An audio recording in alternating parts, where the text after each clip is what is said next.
here. The second supervisor is still on holiday. He's excused. And my name is Rolf Kuneker. I'm the chairman of the committee. Okay, I think that's it. Yep. So please, we're looking forward. Thanks, Rolf. Well, thanks everybody for being here. And as you may know, it's going to be streamed to South America. So everybody, hi. Well, again, thanks for coming. This presentation is going to be about the effects of the introduction of the European digital single market of mobile roaming in the Netherlands, specifically the impact over social values. Okay, this should work. It was working, actually. Okay, well, yeah.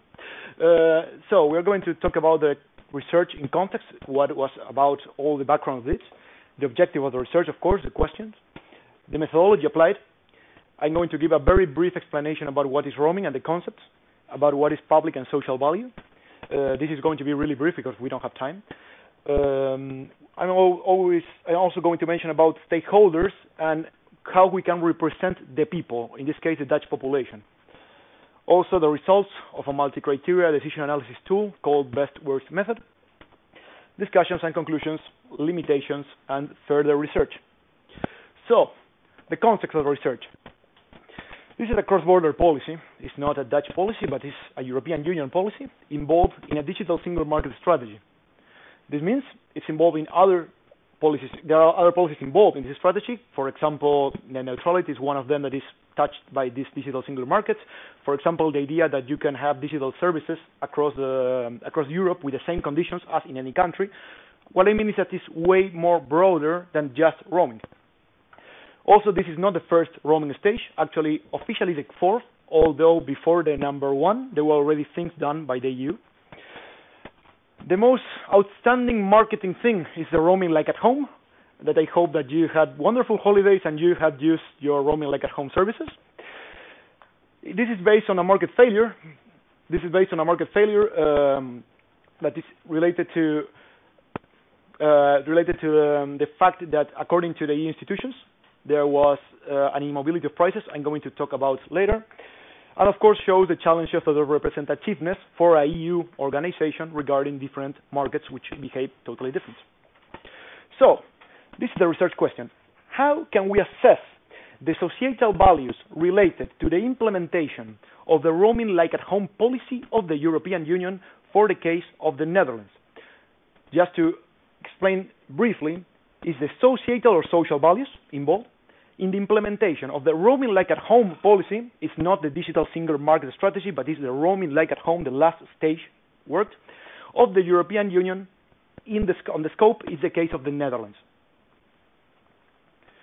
The methodology applied was related first to a EU roaming regulation analysis. This was literature review, this was desk research regarding the press, in order to assess how these different steps of roaming were done in these previous years. Then a literature review regarding what are public and social values. We're going to talk about it. A stakeholder analysis with the formal analysis, the interview, the power matrix. All the IPA students quite know about this. Social values of stakeholders, which of them are? This is the application of a multi-criteria decision analysis tool called best-worst method. The determination of the representativeness of the people. This is a very hard part to determine what is the Dutch people. And finally, of course, discussions and conclusions. So, to start, I think you all had experience with roaming. You know when you go abroad and magically the telephone continues working, but you don't know who is the other provider. So, you see that a magical R appears in your antenna strength. Well, of course, something was happening in the middle. As you can see, there are 3 points. I don't know if you can see properly from there, but there are 3 main boxes here. First is the user, yourself, okay? And second, we have what we call a domestic MNO or MVNO and a foreign MNO. MNO or MVNO means mobile network operator or mobile virtual network operator. I will not go really deep into the difference, but just to mention quickly, the mobile network operator is that one that has from the core telecommunications core network from the last mile. This means they have the antennas and you can access their antennas, but they also have the core of the network. Mobile virtual network operators are those that they don't have the last mile, and most of them, they don't have even the middle large part. They mostly are reselling the services of MNOs. So just to give you now certainty regarding to what you buy normally, in the Netherlands we have 4 MNOs: VodafoneZiggo, T-Mobile, KPN, and Tele2. Now, if I ask you how many MVNOs we have more than 150 MVNOs. From you can find Lebara, Simple, Ben, but you can also find Albert Heijn. So the same one that sells you milk, they also sell you telephone services. So you can understand that the concept of the markets that they work are totally different. Now, we have a foreign MNO that provides you the service when you go abroad. Why do I show you this? Because there are 2 markets involved. First, we have the connection within the user or your domestic operator. This is called the retail market. And then we have the foreign MNO with your domestic operator. Of course, you are not talking with the foreign MNO. They give you the service. So the domestic operator should tell them, hey, you can give that service to him. That's called the wholesale market. I'm not going to get deep into this because it would take too much, but it's just to give you that there is much more complexity behind roaming than what it seems at the first sight. The EU has been justifying the intervention of this market related to immobility of prices. If we go into an economic perspective, we can see that the new institutional perspective would somehow justify this. It will mean an opportunistic behavior, especially for those large telecom groups that they don't have these wholesale costs. Let's think on T-Mobile. T-Mobile is in the Netherlands. T-Mobile is in Germany. Of course, this connection is free. Well, not free, but you can understand it's way less costly than what would happen to, let's say, KPN with a German operator. So this immobility of prices that was justified by the EU, it can be seen in the motivations, the official papers. What I'm going to try to show you is that there is much more than just economic perspectives over this. So as I told you, this is not the first roaming regulation. We're talking about different ones. I'm not going deep into this, but just that the most outstanding thing is the roaming like at home, and a very strong reduction in the wholesale caps. This means they forced the reduction of the prices in the wholesale market. And of course, all this I told you is behind a fair use policy. The markets across Europe are really different, or have different prices, and a fair use policy is needed in order not to affect deeply what is going on the other ones. If you have any doubts about this, please ask me questions because I don't have enough time to go over this. So, now we go to the concept of public and social values. Again, this is going to be briefly, and please don't think I'm going to give you a mathematical formula of this. This is just to warm up brains and to make you think. Depends on the ideology and depends on your political perspective, these concepts may change. First of all, the task of creating public value. Well, private managers have the task of creating private value. So, do public managers have the task of creating public value? Well, according to some scholars, yes, of course. But is it like that? Or is it more depending on your political perspective, how much the government should intervene? So I'm just trying to make you have this debate. It's not a ending solution.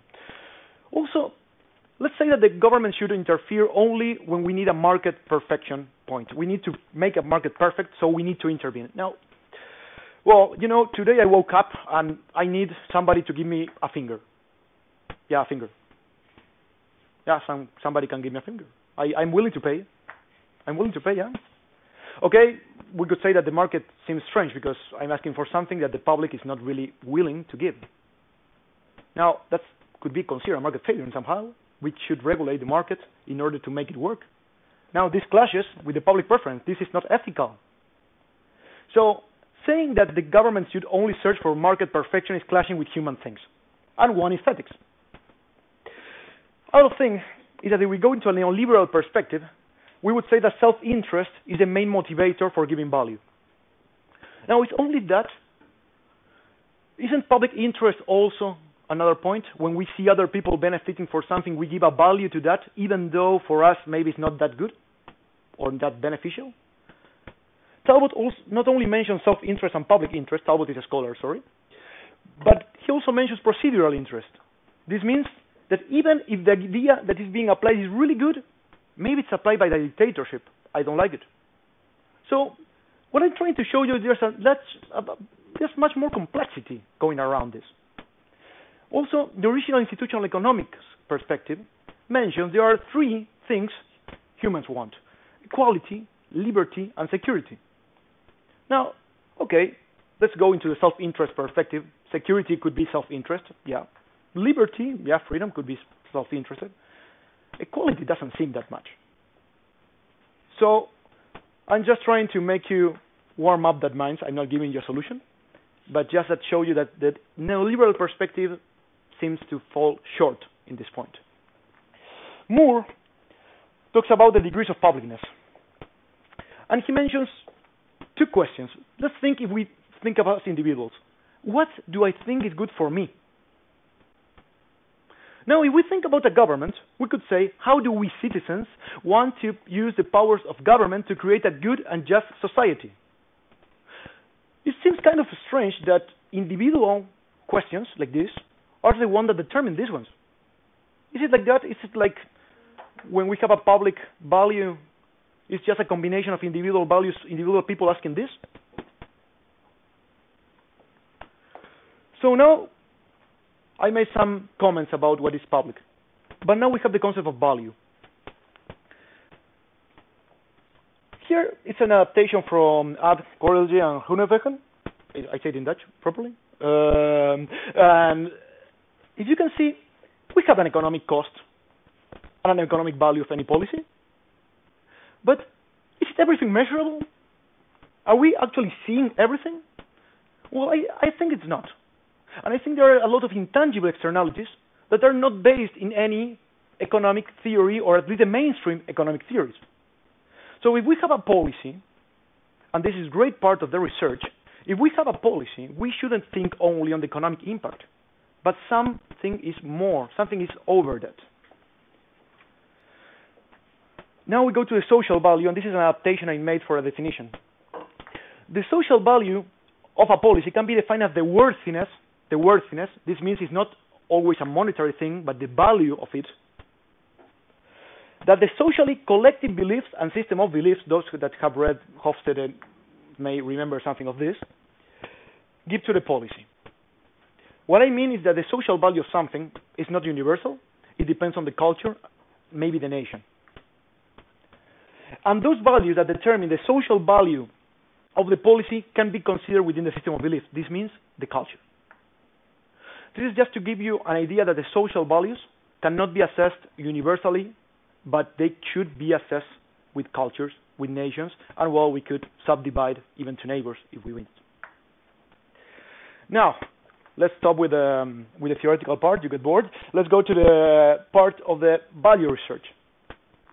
The idea was to obtain 10 social values where I could somehow create a hierarchy over them. So I asked 4 experts. I made a literature review, and I made 17 interviews to different stakeholders, which I will show you later. And from a list of, I think, 600 or 700 values, I found these 10.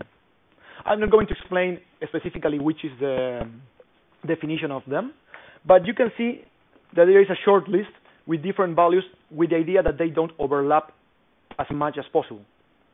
As social values are, it's very hard as a mathematical model to say this is not A, is not B.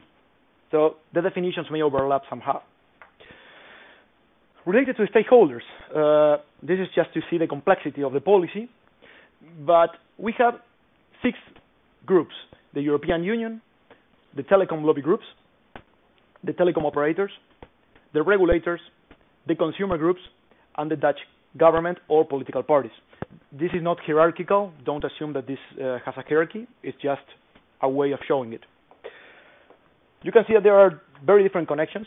I'm not going deep into this. But clearly, we can differentiate different groups related to what we initially believe they are in their interests. However, some of them were not that connected, and we will see later. The question was about, well, the background of the interviews, the outcomes of their roaming like at home, how they believed the process was going on, the inevitability of the policy, the sustainability, the problem between the MVNOs and the MNOs, which, of course, if you want again, if you want to know more, you ask me at the question part, and the uncertainty. So now we have the stakeholders, we have the interviews done, but we have one thing from the beginning. We talked about the Dutch people. Who are the Dutch people? What is the Dutch people? That's a hard question. So the first thing I try to say, well, okay, let's go to the European Value Survey, the World Value Survey, and let's find out what they say about the Dutch people. The questions they ask are quite generic, so it's really difficult to find really a specific thing of this is how the Dutch people think in roaming. Well, no, you cannot. So I say, let's do a second step. Let's ask the politicians.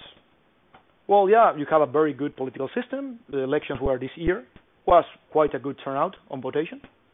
So, well, let's go there. We had a problem. Nobody answered. So from all the stakeholder groups, everybody, actually one answered, but he was no longer working. Yeah. So there was a problem for the methodology, the initial methodology, and I had to change it. So the idea was to use some of the stakeholders involved and create the Dutch trio. Yeah, it makes a marketing name. So we have three different groups. First, the Ministry of Economic Affairs, the government. The Consumentenbond, that is the Dutch private no, but let's say the consumer groups that represents you as citizens. And BTG, that is the one, BTG is in Dutch also, I think, good. That is the one that represents the consumer group that represents the large businesses. In the report that you can find in some desks, you can see if, why they were selected, but the main reason was their representativeness related to the Dutch people. Now, this is a combination, so it's not that easy to ask them how they think, because we need to combine them, how they think. So the idea was to create a best-worst method analysis for each of the stakeholders, and then justifying proper weights. They were given 3 different scenarios. They were made 3 different scenarios. And finally, the answers were compared. Now, I talked a lot about the best-worst method, but I never said what was the best-worst method. Footnote. This is a multi-criteria decision analysis tool. This means that with pairwise comparison, we can determine the hierarchy of values. So we have 10 values, and we can determine which is more important between each other. It's very hard to give a number of this, so I use a ranking. Of course, it has some limitations, but it was a first initial approach in order to obtain which were the most important values involved. So here you are. This is the Dutch people. Okay, I'm not going to try to make you really evaluate if the Dutch people are like that, but this was the result of the combination. And just to give an initial vision, it's really interesting that some values involved are less measurable or even impossible to measure regarding others that are. So it says that people value some values with more worthiness than others that are normally measurable and considered on mainstream economic analysis. Now, the same thing was done to each of the other groups in order to use that information and provide more conclusions than the one that were expected. And here they are. First of all, this research was not funded by the European Union. Okay, nobody paid me from the European Union, and the European Commission is aligned with the people's values. Okay, that's first point. Second, it's interesting the regulators do not share the hierarchy of the preferences. The regulators that were asked were ACM, that was a Dutch regulator, and BEREC, that is a European regulator. It was quite interesting to find that they don't really connect each other in a hierarchy. There was a strong divergence between the answers of MVNOs and MNOs, something I mentioned at the beginning. And lobby groups and MVNOs are extremely concerned with transparency. And finally, of course, a limitation was that because the Dutch trio was used, 2 of these groups were consumer groups. So making a comparison between consumers' perspectives, of the consumer group's perspective, and the Dutch people would be kind of difficult or naive. So, just to start with the conclusions, humane markets are we sure that we have to include always measurable aspects? Why do we say that? it seems that we fall short when we talk about measurable aspects. And there are some things that really change our minds of thinking. We have mindsets. We have way of thinking. This is part of original institutional economics. We have mindsets. So this rational decision-making behavior we believe we have can be easily debated. And those intangible values that we have and are difficult to measure may be extremely affecting the policies. So we need to address that markets, maybe, they don't need to be that perfect, but humane, to use things that are not that technocratic, let's say, if we can say it like that, but using other non-that technical stuff to address the value of a policy. Then, how can we measure the organizational values? I showed you at the beginning the problem when we have the individual perspective, that is how I think, and how the governments think. There is a scholar called Schwartz that says individual values determine political values. And there's another scholar called Stewart that says political values determine the values of the implementation of a policy. So, individual values determine the implementation of a policy. That's interesting, because if individual values are based on our self-interest only, that means that our self-interest is deciding the public value. What I say this is that the theories may not be totally aligned with what's going on. And maybe we need a combination of aspects. We need a combination where we address what is going on in the collective group, and we understand that maybe our individual values are not that individual, but are connected to more collective values. And finally, roaming is a human-constructed technology. Yes, it's a technology. Yes, we can do math, but this is human-constructed. So it means that we should address intangible values, because we are human beings, not machines. Finally, just to finish, I know I'm a little bit over time, neoclassical and institutional perspective are not enough to explain the value of a policy. That's my position, as I showed you in the beginning. And the official roaming intervention from the EU lacks of any human value involved in the decision. That's something I found out from the motivations. Then the assumption that every criteria is measurable can be debated, maybe wrong. Giving a willingness to pay to each thing, I don't know if that's possible. And a new approach into European policy making is proposed here. I believe that multi-criteria decision analysis tools are needed in order to decide a European policy, and it doesn't matter if the policy becomes extremely technical, like a market failure point. We need to address that people are behind, and math is not only the things that decide what we do. So, just to finish limitations, of course, it was a very dynamic policy. I started on April, I finished on August, and the policy was applied on June. So a lot of things happened in the middle, and a lot of, let's say, different positions that were shown there may have changed now. Besides the representativeness and generalization, of course, there's a bounded rationality of the respondents. And from further research, if politicians answer your emails, it would be nice to know how they think. So ex post analysis with politicians would be nice. A willingness to pay scheme, which is actually contradicting what I already said, could be used.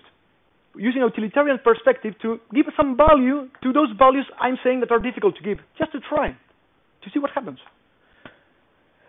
Transplantation of policy related, of course, to Martin de Jong's transplantation of policy positions. And finally, an approach to capability theory related to, instead of measuring the desired fulfillment or the monetary aspects, to measure the increase in capability of the people to do something. It's a totally different theory used for this. So, thank you. And if you have any questions, I don't know.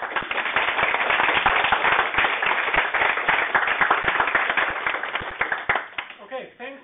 So the first part is well done. Thanks. Now we start with the second part. Pablo, would you like to start the questioning? Yeah, I could. Well, first thing is I'm coming, of course, from. I come from the regulated side and always looking for accessibility of studies.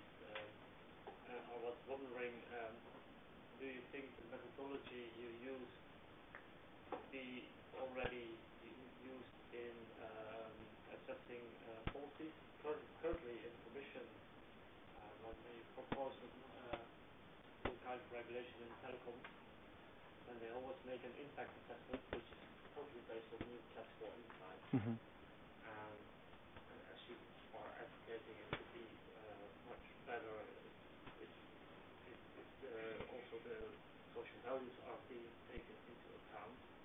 But do you think that there is enough information analysis being done to actually do such a thing within the process of creating policies, or do you think really further study is needed? You mean from the perspective of the regulator or the EU?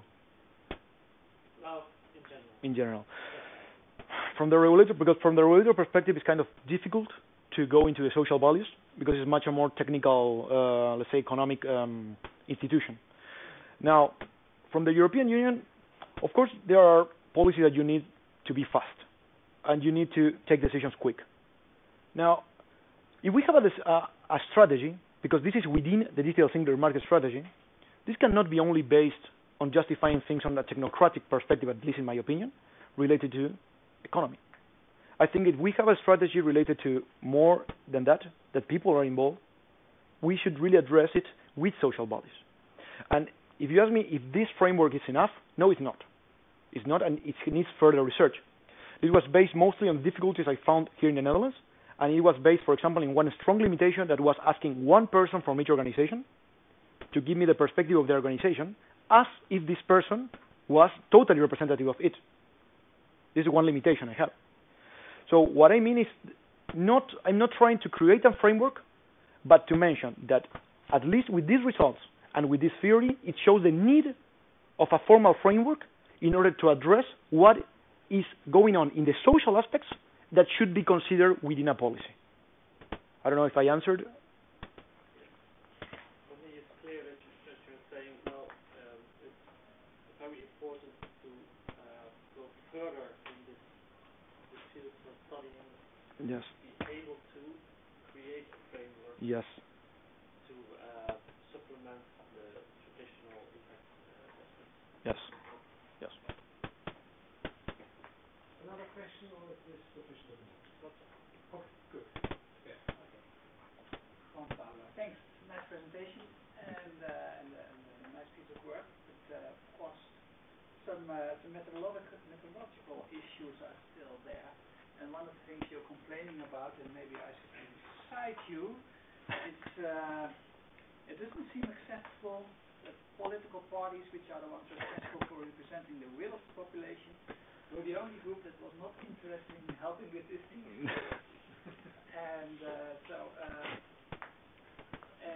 then you say you believe that politicians should be more aware about studying the social impacts of policy. I'm just wondering about the idea that our elected politicians are knowledgeable about complex issues like this. Are they indeed able to understand the social impact and the meaning of these policies, or is it just how do they decide, and why do you think that they couldn't answer your question or didn't want to answer your question? Well, first of all, they didn't want to answer. I think that this may be related to the idea that there is no government formed yet, and that actually any leak or anything that could move something could be maybe sensitive for them in that point. This isn't a political hot issue. Well, no, but if somebody, for example, depends, because if I'm making a hierarchy of values and a value that shouldn't be appears, I don't know how sensitive it is. I'm just giving an assumption of something. I don't know too much about the Dutch politicians. Now, each political party has experts, and the ones that we try to ask to, they were not the typical politician that knows about something that is not this. We try to ask those ones that know about it, that were involved in the discussions. and those were the ones that didn't answer. So I think that related to the knowledge, these politicians that we were trying to find, they didn't answer. It's not about knowledge, because they were involved in the discussions in the EU. Because I agree with you, it wouldn't be that interesting to ask somebody that maybe is related to, I don't know, agricultural policy to ask about roaming. But this was not the case, and the idea was to try to find the people that knew about this. So if you ask me about the idea that there could be like ignorance in the area, I would tell you that it could, but we try not to search for those ones that we didn't know about it. Okay. But there are a couple of suggestions in your thesis about improving the method, and one of them is that when discussing the best-worst method, you explain that's also the reaction of the respondents that it's quite difficult to do. Yeah. And you say, well, maybe conceptually we should train those people who are going into this, to fill out those forms.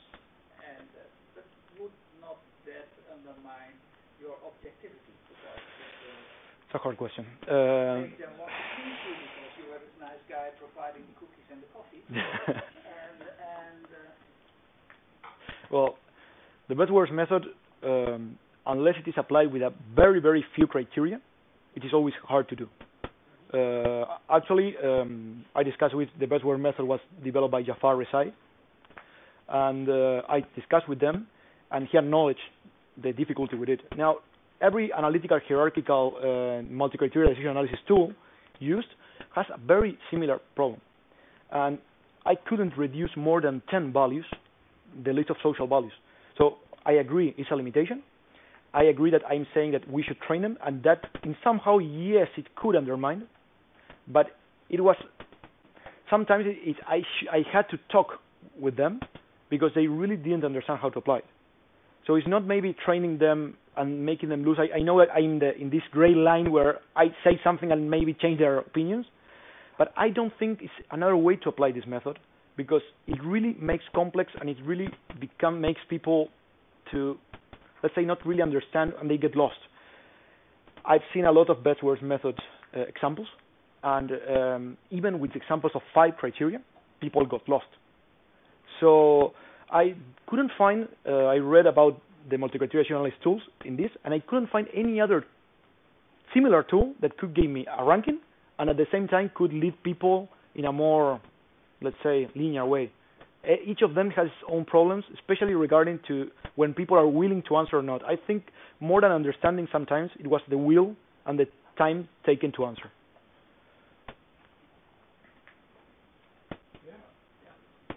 Okay, good. This is, of course, a very core question. I would also like to reflect a little bit on that, but before going more into depth, more general question. You are calling for a humane market. To what degree is this roaming regulation that you analyzed in your thesis humane? Well, or is it just another economic?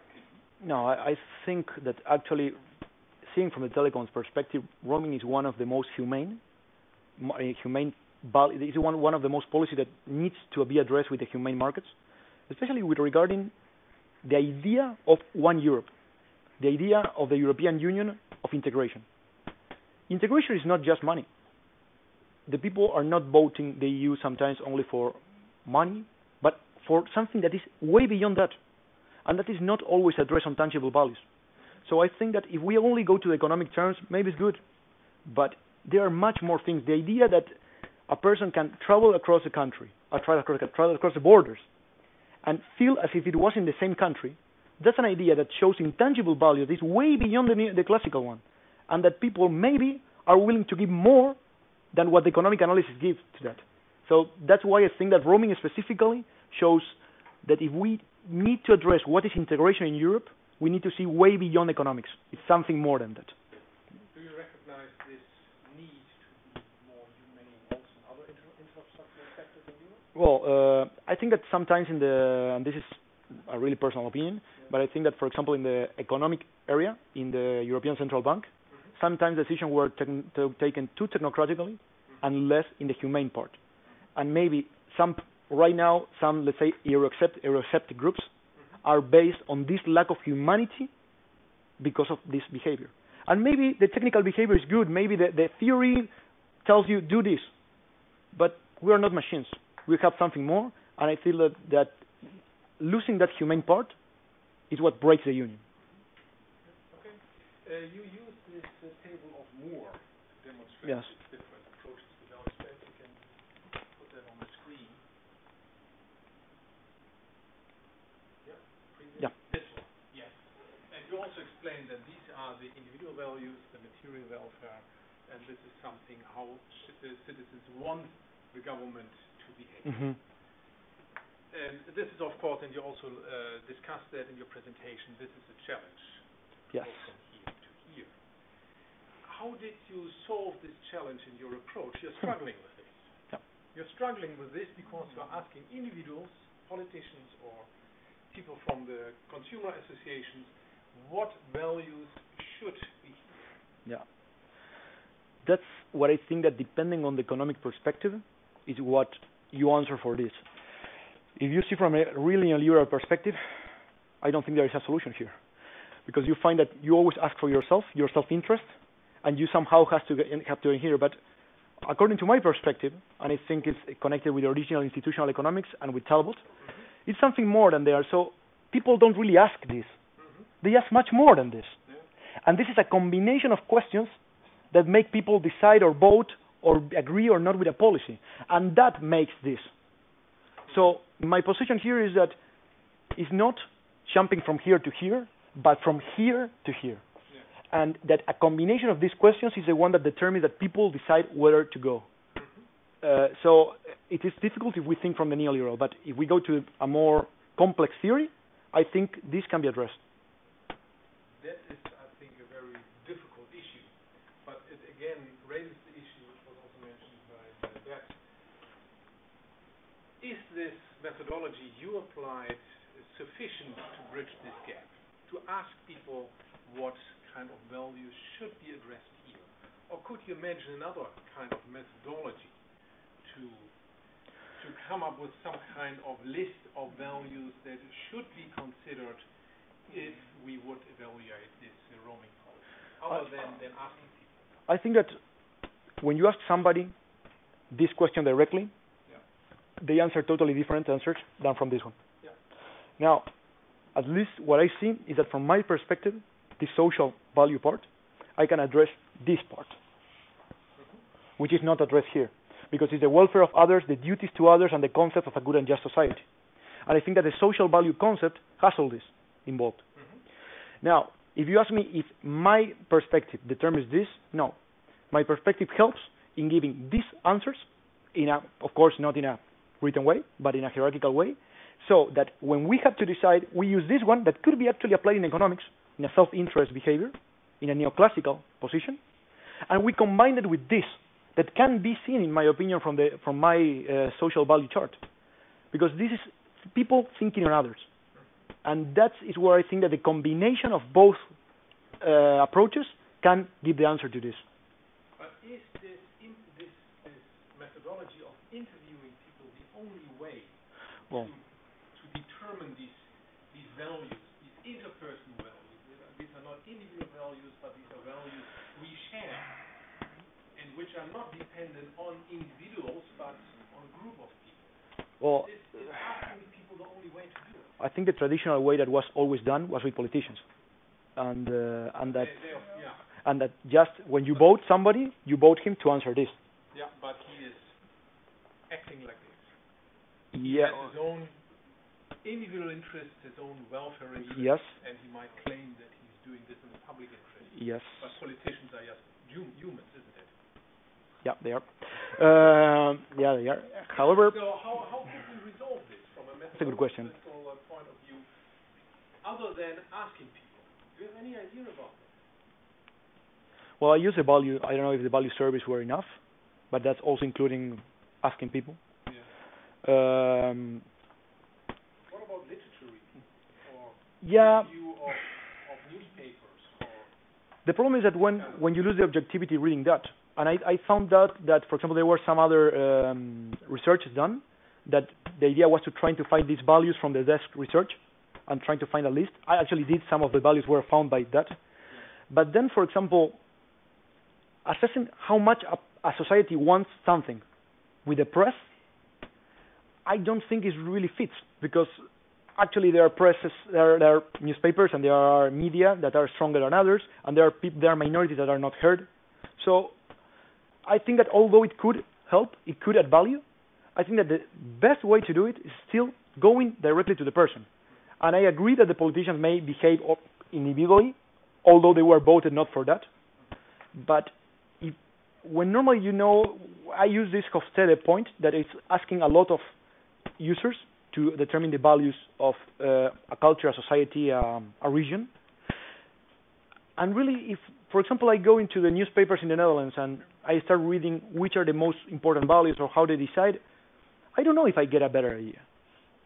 Because how objective is that? I think that we lose objectivity that we find here, and at the same time we may find more gray results in my methodology than with actual newspapers. At least I think there are trade-off there. So newspaper analysis or literature analysis would be less objective than asking people? I think so. In a large number, yes. I think so. And how is this related to ethical theories? You also mentioned the capability approach, which is, I think, completely different from what you're doing. Exactly. This is something beyond yes. what you're doing. But how would that be helpful to refer to ethical theories? Well, and what are ethical theories? It was a different idea to measure. I'm measuring here the desired fulfillment or monetary aspects. These two, because desired fulfillment could be measured by intangible externalities, and monetary aspects could be by the mainstream economic perspective. Now, the capability theory mentions you how much capability you win after the policy would be. That gives a totally different approach. And why that? Well, because normally people, when you make a policy, it's like the idea of fishing or giving the fish. When you train somebody to give a fish, or when you train somebody to fish the fish. So the capability is mostly train the person. The idea of getting the fish is most desired fulfillment. So my position here is that if we could go to the other one, we could measure other values rather than just the idea of having roaming now, but what can I achieve after the roaming policy was done? So if you ask me which would be the results, I have really no idea. Now, if you ask me, the approach is way different, because we could also connect it with the idea of a more unified Europe in the future. A more long-term thinking would be connected with the capability theory.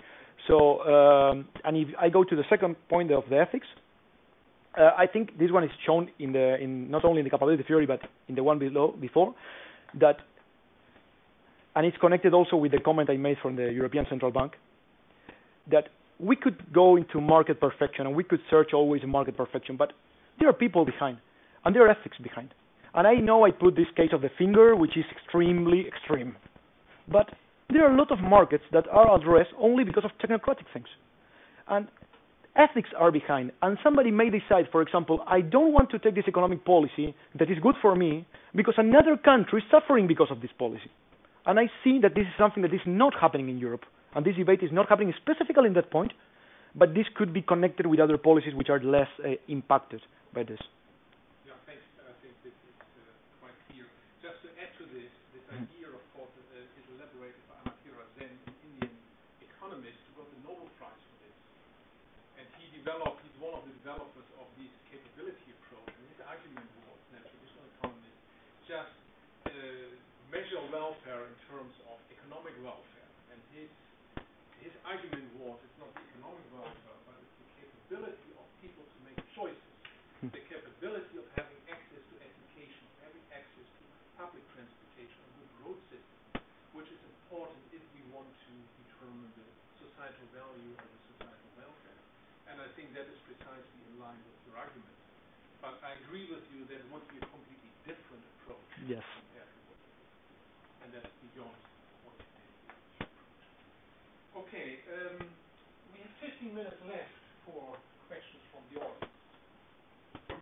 Please, do not be shy, ask questions. Yes, please.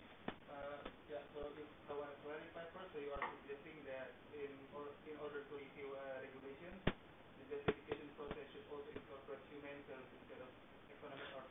Not instead.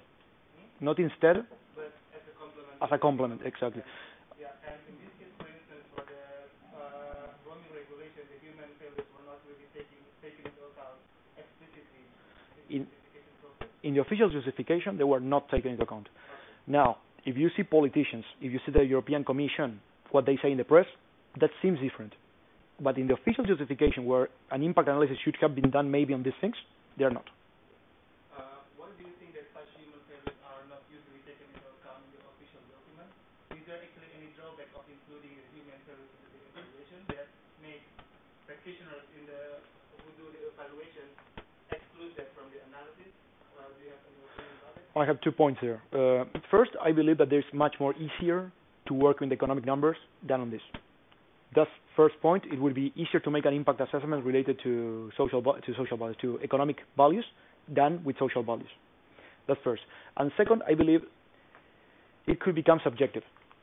If the methodology is not applied in a proper way, it could be somehow turned to the analysis creator in order to make it say what you want to say. Now, this is not far from what it happens in economy also. And we know that. So I think that there's 2 points. First of all, the easiness, because if we need to apply a policy fast, it would be really demanding to do all this. And second, the difficulty that somebody can complain about your impact assessment because of the subjective issues. That's my opinion about it. And my next question is, so do you think that it is practical to actually include human failures into the evaluation process, or is it only theoretically relevant? Well, it doesn't matter if it's practical. You need it. It's like, I mean, I understand that if we go into the practical term, no, it's not practical. Let's go to the numbers. But my position is that we are not machines. And that because of using the numbers is what is causing crashes in other points, like the one I mentioned in the central bank, that the position of not the central bank itself, but the position of other Eurosceptic groups because of that. And it's really practical, maybe it's not. But somehow we need to address it in order to consider them, because they may tear apart the union.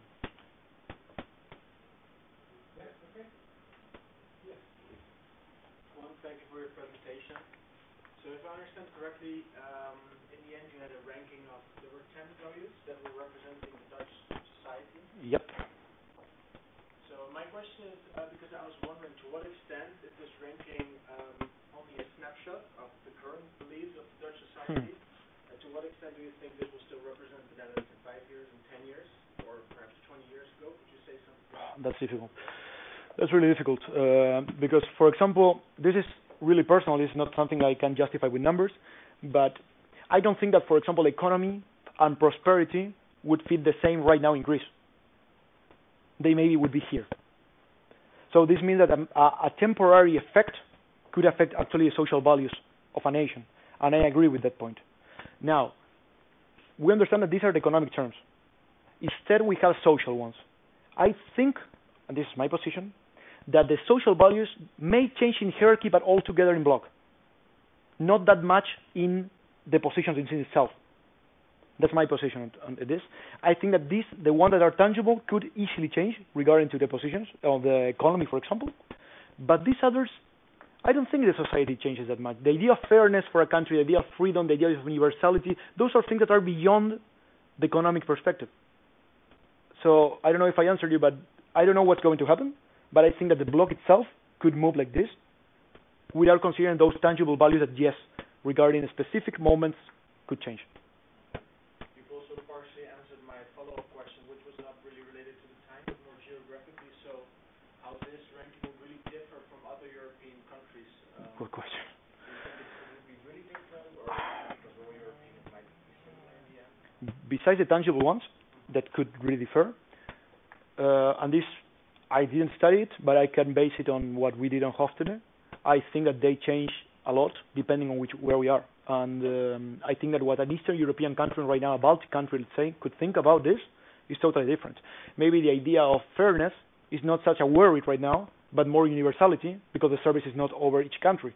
Or maybe the idea of freedom is highly considered because at that specific moment or they are used to have a different type of government. So I really think they change. And that's one of the most important challenges for the European Union, to try to get a policy that complies with all these values with a similar hierarchical list between countries, although they think different. So that's one of the hardest challenges for the European Union. Just to add on that, think of the discussion about the Brexit. Which kind of values are voiced by the British government and which values are voiced by people from Europe or Germany or other countries? You had a question. Yes. Well, regulators are normally like technical expertise on certain topics. So this idea of bringing the human factor into the analysis, one of the main things that will bring is that an endless conversation about something. So as technical aspects like interconnection, for example, in the telecommunication sector, are mainly based on technical aspects. Like why is this possible? Why is roaming possible? Why is interconnection possible? Or the portability of number. So, and it was, I think, why they were bringing it is because technically they're possible. After that, let's see what's happening in economical or social aspects. But if these kind of decisions start to bring a lot of human factor, I think that the main dangers that could bring is an endless conversation about what's going to happen, because most of these things are like, we think that this is going to work in a positive way for these values, but it's like trying to guess the future many times. So how can something that has been working, I think that in a technical point of view, be changed in this way, with including the human factor, and without ending in an endless conversation? When the European Union decided to apply this policy, there was a very large impact assessment done. This impact assessment was not only using tools from the same company that made the impact assessment, but also related to the BEREC and to the regulators across Europe with their different guidelines now. They are different market research on each country. So let's say that it's not just the technical part, but the regulators took a lot of care related to the economic part of this policy. Now, the ones that decide is the Commission, not the regulator. The regulator applies. So, although the regulator can tell you this is possible, this is not, and although the regulator can tell you this economic impact will happen, this not, the true organization that decides is the Commission. And the Commission needs to address those other points. If you ask me if it can go into a loop, it can. If the politicians don't find a solution, it can. Actually, this roaming regulation went back and forwards a lot of times. Even it was one of the headaches of this Juncker Commission, was one of the worst nightmares for them in one moment. So, if you tell me if it goes wrong, yes, but that depends on the politicians. And I think that we shouldn't give these policies that are let's say, cross-cultural policies, that are multilingual policies, just to a technical aspect. We should include. I understand that there are a lot of practical problems on this, but the idea of not including the humane part shows that there are machines thinking for you. Although, of course, you are not a machine, you are a regulator. But it's not the way of the humane. This is, again, the point of the humane market. We need to address, even though we may lose some practicality on it. I don't know if I answered. Yeah. Thank you for your presentation. I have one question, let's follow up on this. You said that we need to address it. My question is, how are we going to address this? But because you said it's going to be complicated, or it's going to be different, but how are we going to address it? How are we going to measure fairness and universality in assessment? Well, when you, for example, are addressing a policy of the, let's go to the economic part first. If you want to go to the economic part, you have each regulator in each country assessing the economic part of each country. So it's really complex. The only thing is that we assume it is needed. We say, okay, we need to make a European economic policy. Okay, fine. Let's go to each market of each country and do this. Yeah, we need to do it. Okay, let's do it for this. I know it's a little bit hard, but we are assuming that for the economic answer, we need to do questions in each country, and we are not even thinking it's complex. Of course it is. Then we need to connect all the markets and make one policy. This is really hard. So, although this adds more difficulty to it, I don't think let's say in the complexity of a European policy where each market is extremely different from each other, I don't think it adds more. It's already too complex, and you need to address this, because then it happens things at the central bank. Then you have countries that, and you have the case, then have countries that are suffering of decisions that maybe the people don't want them. And maybe the people is that they don't want it. It's besides the technical part. So my point is, do you have difficulty? Yes. Am I proposing a framework? No, I'm not. I'm proposing approach to a new framework. I'm not giving a solution here, please. But what I say is that you need to do it. Because if not, you're not addressing people. And if you not address people, on the long term, this fails. That's my point. And I'm sorry I cannot give you more answer related to the implementation phase, but I don't have it. More questions? I have a question. So you are talking about these values, and I have two questions regarding that. First, you talk about including this in the evaluation. Can we do an imagination exercise, and can you tell me how the evaluation of the publicity could have changed if, for example, fairness would have been included? If fairness would be included, where? The first value. Okay. Let's say that fairness is included, but you mean in the value of the... Right, because you said that, so the point is to include the assessment of values in the decision-making of the policy. Yeah. So my question is, making a little bit of imagination exercise, how would that result like in the effect of the policy? Let's say... How the policy would look like now if they would have taken into account these values. Well, the policy, I don't know if it would have changed, but you could have priorities on policies. My point is, for example, if you have a roaming policy and you have a net neutrality policy and you have the limited resources for them, especially in the parliament where they only can address one or two things at a time, in this part, you need to address which policies to use. And these things determine the hierarchy of which policy to address. If, for example, people are looking for a specific value or are interested in something specifically, you would give much more importance to that over others. It's not just the value itself of the policy, but the value comparing other policies also. So, for example, let's think that a country in Europe is facing a problem with democracy. That's a very huge problem, and the parliament may address that problem before, I don't know, the size of a cucumber. I'm just giving well, that was addressed actually. But it's just to give you an example. So, it's not that this will tell you, okay, the value of this is A, B, or C. No, we don't find that. But we can tell you, people are not interested in this. Yeah, it has a very economic impact, but are you sure that people are interested in this? Are you sure you don't have anything else to do? And in the European Union, the hierarchy normally is based on politicians. And normally politicians sometimes are not with this, as we discussed now, that the individual value of the politician may clash with the public value of the society. So if you're asking the value itself, I cannot imagine it. If you're asking me how to determine hierarchies between policies, yes. In that case, we can do it. And when you have two papers for a politician, it's like, hey, yeah, this one is good, but people are more interested in this. Look. Yeah, but in connection with this question, if you tell me that each country has a different priority, the European Commission has to bring all countries into account, how are they going to decide which value to give priority? That's a very hard question, and it's mostly related to the trade-off in power inside. Some countries are willing to give something more for others. That's really political things. And then it will be unethical, and then your whole point No, it's not unethical. No. To be more human, more ethical, and you're saying that at the end, power struggles. But power will always, if you want to, make the final call. The only way of not having a power struggle is to have my own government. Each time I have another person, I will face a problem because nobody thinks like me. So we need to make trade-off. I'm not asking that with this we give a number, a paper, and okay, you have to do this. Don't think more, because in that case I would become machines, the European Commission, even with social aspects. So my point is, into the discussion of the politicians, which they will decide anyway, like the Brexit thing, they will decide anyway. The people, if something like that happens, and the people decide and want to leave the EU, doesn't matter what we do. It doesn't matter. They will leave. My point is that when we have a discussion between you and me, and I can show you that the social aspects involved in my perspective show that I'm going really to give much more value than the one in the economic aspect you mentioned, in that case I can convince you. And that's my point.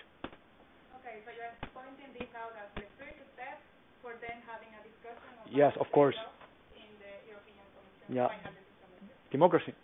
Yeah. I think we have to stop here and just to give a follow-up on your remark, which is, I think, very, very interesting and very deep.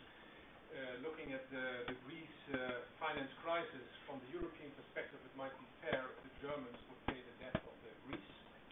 Mm-hmm. And the Greeks would like that because that would be high on their agenda, but the Germans would like to protect their prosperity, which is on level 10 here, because they work hard for that, and they don't see the argument why they should pay the debt of another country. It's difficult to work these kind of conflicting values, and that indeed is an important issue which we could also discuss throughout this list, and there will be never possibility to resolve all these conflicts. Okay, but we will stop here. Thanks again for your presentation and also discussion. Thank you.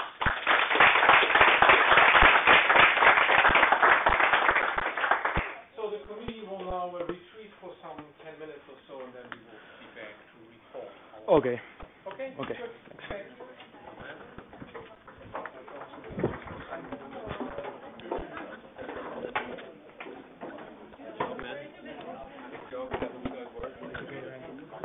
Thanks for coming. Yeah. Well done, man. Let me know what your grade is. Yeah, sure. I'll send you a message. Yeah. Well done. Like this. Congratulations. Good one. What is the presentation about?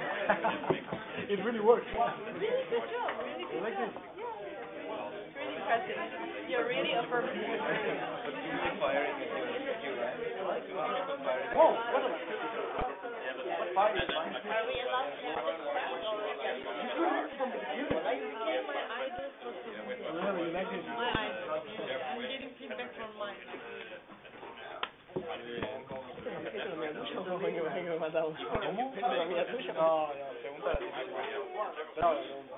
Sounds really good. Doesn't feel good. Thank you, man. No, it's good. I agree that was the first step, and now you made the first step. No, why not making it? That's one of the question actually. No, it's not. That's not a problem. But then you need a friend. Just pointing out to have this is right. Felicitaciones. Interesante. Como te imaginarás, mucho menos técnico de lo que estoy acostumbrado. Pero bueno, ahora me tengo que ir porque tengo un meeting. Pero comentá después en el grupo de cómo te fue, si te fue como esperabas o... Vamos a ver. Llevo creo que Mano creo que Mano podía hacer. No, me siento tranquilo con eso, me quiero consciente. Muy interesante. Pues no viste mi presentación, ¿cierto? Tú no alcanzaste a llegar a...